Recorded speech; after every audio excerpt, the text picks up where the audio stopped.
2월 9일 월요일 썸타임입니다. 오늘 우리가 함께 읽을 성경은 창세기 28장입니다. 그 중에 지금 함께 볼 본문 말씀은 창세기 28장 10절에서 22절 말씀입니다. 제가 가진 성경으로 구약 40쪽에 나옵니다. 창세기 28장 10절에서 22절 함께 봉독하시겠습니다. 야곱이 브엘세바에서 떠나 하란으로 향하여 가더니 한 곳에 이르러는 해가 진지라 거기서 유숙하려고 그곳에 한 돌을 가져다가 베개로 삼고 거기에 누워 자더니 꿈에 본즉 사닥다리가 땅 위에 서 있는데 그 꼭대기가 하늘에 닿았고 또 본즉 하나님의 사자들이 그 위에서 오르락내리락 하고 또 본즉 여호와께서 그 위에 서서 이르시되 나는 여호와니 너의 조부 아브라함의 하나님이요 이삭의 하나님이라. 내가 누워 있는 땅을 내가 너와 내 자손에게 주리니 내 자손이 땅의 티끌같이 되어 내가 서쪽과 동쪽과 북쪽과 남쪽으로 퍼져나갈 것이며 땅의 모든 족속이 너와 내 자손으로 말미암아 복을 받으리라. 내가 너와 함께 있어 내가 어디로 가든지 너를 지키며 너를 이끌어 이 땅으로 돌아오게 할지라. 내가 내게 허락한 것을 다 이루기까지 너를 떠나지 아니하리라 하신지라. 야곱이 잠이 깨어 이르되 여호와께서 과연 여기 계시거늘 내가 알지 못하였도다.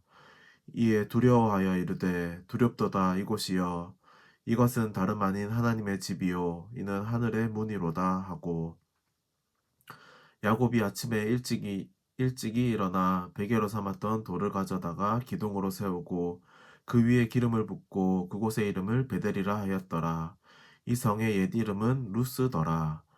야곱이 서원하여 이르되 하나님이 나와 함께 계셔서 내가 가는 이 길에서 나를 지키시고 먹을 떡과 입을 옷을 주시어 내가 평안히 아버지 집으로 돌아가게 하시오면 여호와께서 나의 하나님이 되실 것이요 내가 기둥으로 세운 이 돌이 하나님의 집이 될 것이요 하나님께서 내게 주신 모든 것에서 10분의 1을 내가 반드시 하나님께 드리겠나이다 하였더라.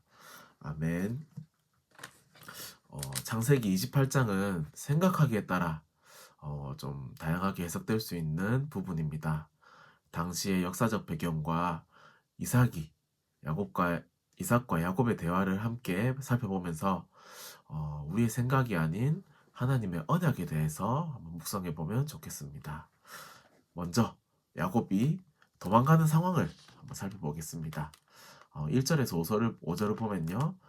야곱이 형에게 죽을까봐 허겁지겁 아무것도 챙기지 못하고 급하게 도망가는 장면이 아니라요. 이삭에게 축복을 받고 가나안 사람의 딸들 중에 아내를 맞이하지 말고 외삼촌 라반의 딸 중에서 아내를 맞이하라고 어, 야곱이 이삭에게 말을 듣습니다. 또한 할아버지 아브라함에게 주신 언약의 말씀이요 야곱에게 성취되기를 이삭이 야곱에게 축복하고 있습니다. 여기서 우리는요 중요한 언약의 전달의 과정을 볼 수 있습니다. 하나님의 언약은요 아브라함에게는 언약의 조상으로 첫 언약을 전달하는 경우도 있었습니다.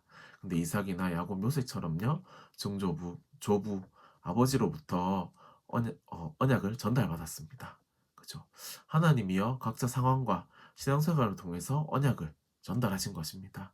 또 하나님이 주신 이제 만남의 축복을 통해서요 우리가 뭐 부모님 그리고 목사님 그리고 사역자들에게 언약을 잘 물려받는 것 그리고 이제 우리가 후대들에게 언약을 잘 전달하는 것이 중요하다고 생각이 되어집니다.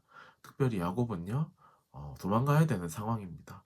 그런 힘들고 어려운 상황 속에서요 야곱은 다른 것이 아니라요 하나님의 언약을 전달하였습니다. 우리는 후대들이 어려운 가운데 있을 때 무엇을 해야 될까요? 한번 생각해 봐야 되겠습니다. 언약적 관점에서 생각하지 못한 또 두 번째로 이제 에서의 반응도 우리가 살펴봐야 되겠습니다. 6절에서 9절을 보면요. 에서도 이 이삭이 야곱에게 한 말을 들었습니다. 에서는 이미 가나안의 딸들 중에서요. 2명의 아내를 맞이했습니다. 근데요. 그게 어머니 리브가에게 삶이 싫어질 정도로 힘들었다는 표현이 27장 46절에 나오고 있습니다. 그래서 결정한 것이요, 이스마엘의 딸, 그러니까 아브라함이 이제 애굽에서 첩으로 종으로 데려온 하갈을 통해서 난 아들이죠. 이스마엘의 딸 중에서 아내로 삼습니다. 우리가요, 언약적 관점으로 보지 않고 그저 인간의 말, 그리고 자신의 생각만 가지고 행동하는 것이요, 언약적 관점으로 봤을 때 얼마나 좀 의미 없는 것인지 이 내용을 통해서 확인할 수 있습니다. 우리가 부모님께 효도하고 그리고 어른들의 말씀을 잘 듣는 것이 정말 중요한 것입니다. 그죠? 하지만요, 그것보다 더 중요한 것이 있습니다. 후대들이 언약을 제대로 붙잡고요, 부모님과 어른들의 말씀을 수용하는 것입니다. 그게 선행되지 않았을 때 그저 어른들의 말씀을 따라간다면요, 하나님이 보실 때 올바른 선택이 아닐 수도 있다는 것을 우리는 생각할 수 있어야 되겠습니다.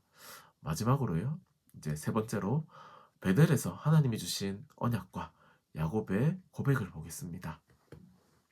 이 당시 가나안 땅에는요, 다신론이 퍼져 있었습니다. 신이, 우리는 지금 유일한 하나님을 믿지요.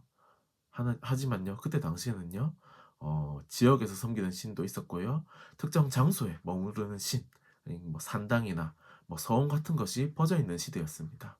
그런데 여호와께서 아브라함과 이삭의 하나님이심을 말씀하시면서요, 아브라함에게 하셨던 언약을 이 야곱에게 주십니다. 그리고요, 어디로 가든지 함께 있을 것이며 지키시고 다시 이 가나안 땅으로 돌아오게 할 것이라고 약속하십니다. 그리고요, 이 야곱에게 허락하신 것을 다 이루기까지 너를 떠나지 않겠다, 그렇게 말씀하시지요. 이 말씀을 통해서요, 야곱은요, 하나님께서 우리가 어디에 있든지 하나님의 백성, 즉 야곱 자신과 함께 계신다는 것을 새롭게 깨닫게 됩니다. 그리고요, 야곱은요, 두려워하면서요, 이렇게 고백합니다. 고백이요, 이렇게만 표현이 되었거든요. 야곱이 서원을 했다고 이렇게 나옵니다. 이 서원은요, 하나님께 뭐 조건을 건다는 것이 아니라요, 하나님께 자신의 고백을 드린다. 근데 그냥 고백을 드리는 것이 아니라요, 자신의 모든 것을 드리겠다는 고백이 바로 이 서원인 것입니다. 그죠? 즉 하나님이 나의 하나님이 되시면 하나님께서 나를 먹이시고 지키시고 다시 돌아오게 하실 거라는 믿음의 고백인 것입니다. 그죠? 우리가요, 하나님의 것이기 때문에 하나님이 나를 책임지실 것이다, 그런 고백을 한 것입니다. 오늘 우리의 삶 속에서도요, 하나님은 우리와 함께하고 계십니다. 그 사실을요, 우리가 야곱처럼요, 확인하고 체험하며 그리고 두렵고 떨리는 마음으로 하나님 앞에서 믿음의 고백을 하는 중요한 날이 되면 좋겠습니다. 가장 힘든 상황 속에서요, 하나님이 나와 함께 하신다, 그리고 하나님의 언약을 하나님께서 성취하신다는 이 영적 사실이요, 우리에게 힘이 되고 능력이 되는 모든 한빛 가족들 되시기 바랍니다. 기도하겠습니다. 하나님, 너무나 감사드립니다. 야곱이 베델에서 정말 하나님이 어디에 있든지 자신과 함께 하시고 보호하고 지키신다는 것을 확인했던 것처럼 우리도 하나님이 어디에 있든지 함께 하시고 지키시고 보호한다는 임마누엘을 누리는 귀중한 하루가 되어지길 원합니다. 그리하여서 하나님이 가장 원하시는 생명 살리는 일이 나를 통해서 성취되어질 수 있도록 하나님께서 성령으로 역사옵소서.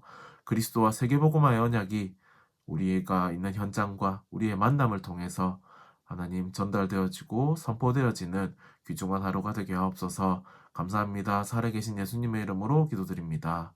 아멘.